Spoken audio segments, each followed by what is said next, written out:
Item ಯಾವುದೇ ಇರಲಿ try ಮಾಡಿ ಆಚಿ ಚಿಕನ್ ಮಸಾಲಾ. ಸಿಲಿಕಾನ್ ಸಿಟಿ ಮತ್ತೆ ಗಾರ್ಬೇಜ್ ಸಿಟಿ ಆಗುತ್ತಾ ಅನ್ನೋ ಪ್ರಶ್ನೆ ಉದ್ಭವವಾಗಿದೆ.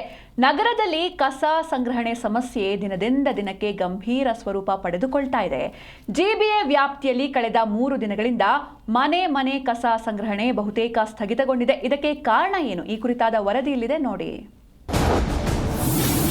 ಬೆಂಗಳೂರಲ್ಲಿ ಕಸ ಸಂಗ್ರಹಣೆ ಸ್ಥಗಿತ, ಸಿಬ್ಬಂದಿ ಅಸಹಕಾರ, ಸಿಟಿ ಪರಿಸ್ಥಿತಿ ಗಂಭೀರ. ಅವೈಜ್ಞಾನಿಕ ಕಸ ವಿಂಗಡಣೆ ವಿರೋಧಿಸಿ ಧರಣಿ. ಬೆಂಗಳೂರು ನಗರದಾದ್ಯಂತ ಕಸದ ರಾಶಿಗಳು ನಿರ್ಮಾಣವಾಗಿವೆ. ಸಂಬಳ ಬಾಕಿ ಮತ್ತು ಅವೈಜ್ಞಾನಿಕ ಕಸ ವಿಂಗಡಣೆ ವ್ಯವಸ್ಥೆಯನ್ನ ವಿರೋಧಿಸಿ ಪೌರ ಕಾರ್ಮಿಕರು ಪ್ರತಿಭಟನೆ ನಡೆಸುತ್ತಿದ್ದಾರೆ. ಇದರಿಂದ ಸಾರ್ವಜನಿಕರು ತೀವ್ರ ತೊಂದರೆ ಅನುಭವಿಸುತ್ತಿದ್ದಾರೆ. ಕಳೆದ 3 ದಿನಗಳಿಂದ ಮನೆ ಕಸ ಸಂಗ್ರಹಣೆ ಬಹುತೇಕ ಸ್ಥಗಿತಗೊಂಡಿದ್ದು, ನಗರದ ಹಲವು ಭಾಗಗಳಲ್ಲಿ ಕಸದ ರಾಶಿಗಳು ರಸ್ತೆಗಳಲ್ಲೇ ಕಾಣಿಸಿಕೊಳ್ತಾ ಇವೆ. ಮುಂದಿನ ದಿನಗಳಲ್ಲಿ ಮತ್ತಷ್ಟು ವಾರ್ಡ್ಗಳಲ್ಲಿ ಕಸ ಸಂಗ್ರಹಣೆ ಮಾಡದಿರಲು ಆಟೋ ಟಿಪ್ಪರ್ ಚಾಲಕರು ಮತ್ತು ಸಹಾಯಕರು ನಿರ್ಧರಿಸಿದ್ದು, ಸಮಸ್ಯೆ ಇನ್ನಷ್ಟು ಬಿಗಡಾಯಿಸುವ ಸಾಧ್ಯತೆ ಇದೆ. ಈಗಾಗಲೇ 60% ವಾರ್ಡ್ಗಳಲ್ಲಿ ಕಸ ಸಂಗ್ರಹಣೆ ಸ್ಥಗಿತಗೊಂಡಿದ್ದು, ಮೆಜೆಸ್ಟಿಕ್ ಸೇರಿದಂತೆ ನಗರದ ಹೃದಯ ಭಾಗದಲ್ಲಿಯೇ ಕಸದ ರಾಶಿಗಳು ಹೆಚ್ಚಿರೋದು ತೀವ್ರ ಆತಂಕಕ್ಕೆ ಕಾರಣವಾಗಿದೆ.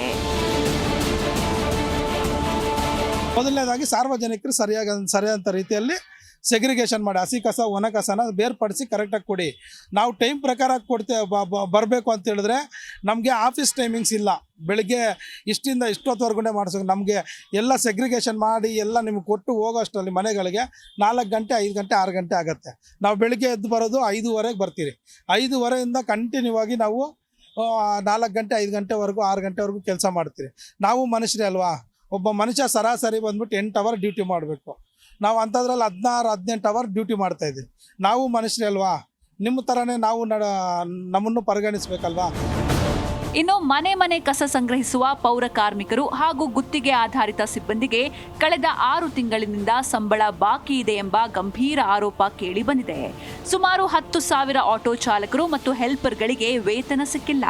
ನೇರ ವೇತನ ವ್ಯವಸ್ಥೆಯಲ್ಲಿರುವ ಸುಮಾರು 18,000 ಪೌರ ಕಾರ್ಮಿಕರಿಗೆ ಕಳೆದ 2 ತಿಂಗಳಿನಿಂದ ಸಂಬಳ ನೀಡಿಲ್ಲ.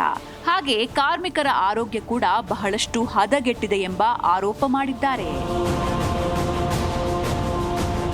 ಪ್ರಮುಖ ಬೇಡಿಕೆಗಳು: ಬಾಕಿ ವೇತನ ತಕ್ಷಣ ಪಾವತಿಸಬೇಕು, ಕೆಲಸದ ಭದ್ರತೆ, ಸುರಕ್ಷತಾ ಸೌಲಭ್ಯ ಒದಗಿಸಬೇಕು, ಕಸ ವಿಂಗಡಣೆ ವ್ಯವಸ್ಥೆ ಸರಿಪಡಿಸಬೇಕು, ಸಾರ್ವಜನಿಕರೇ ಮೊದಲ ಹಂತದಲ್ಲಿ ಕಸ ವಿಂಗಡಣೆ ಮಾಡಬೇಕು, ಕಸ ವಿಂಗಡಣಾ ಕೇಂದ್ರಗಳಲ್ಲಿ ಕಸವನ್ನ ಪ್ರತ್ಯೇಕವಾಗಿ ನಿರ್ವಹಿಸಬೇಕು, ಚಾಲಕರು ಹೆಲ್ಪರ್ಗಳಿಂದ ಕಸ ವಿಂಗಡಣೆ ಮಾಡಿಸಬಾರದು. ಇನ್ನು ಸಮಸ್ಯೆಯ ನಡುವೆ ಜಿಬಿಎ ಕಠಿಣ ಕ್ರಮಕ್ಕೂ ಮುಂದಾಗಿದೆ. ಕಸ ಸಂಗ್ರಹಣೆ ಮಾಡದವರ ವಿರುದ್ಧ ಎಸೆನ್ಷಿಯಲ್ ಸರ್ವಿಸ್ ಕಾಯ್ದೆ ಅಂದ್ರೆ ESMA ಜಾರಿಗೆ ತರುವ ಎಚ್ಚರಿಕೆ ನೀಡಲಾಗಿದೆ. ಕೆಲಸ ನಿರ್ವಹಿಸದ ಗುತ್ತಿಗೆದಾರರ ವಿರುದ್ಧ ಪೊಲೀಸ್ ಠಾಣೆಗಳಲ್ಲಿ ದೂರು ದಾಖಲಿಸಲಾಗಿದೆ. ಒಟ್ಟಾರೆಯಾಗಿ ಇನ್ನಷ್ಟು ಸಮಸ್ಯೆ ಜಾಸ್ತಿಯಾಗುವ ಎಲ್ಲಾ ಲಕ್ಷಣ ಗೋಚರಿಸಿದೆ. ಭವ್ಯ ಸುನೀಲ್, ಜಿ ಕನ್ನಡ ನ್ಯೂಸ್.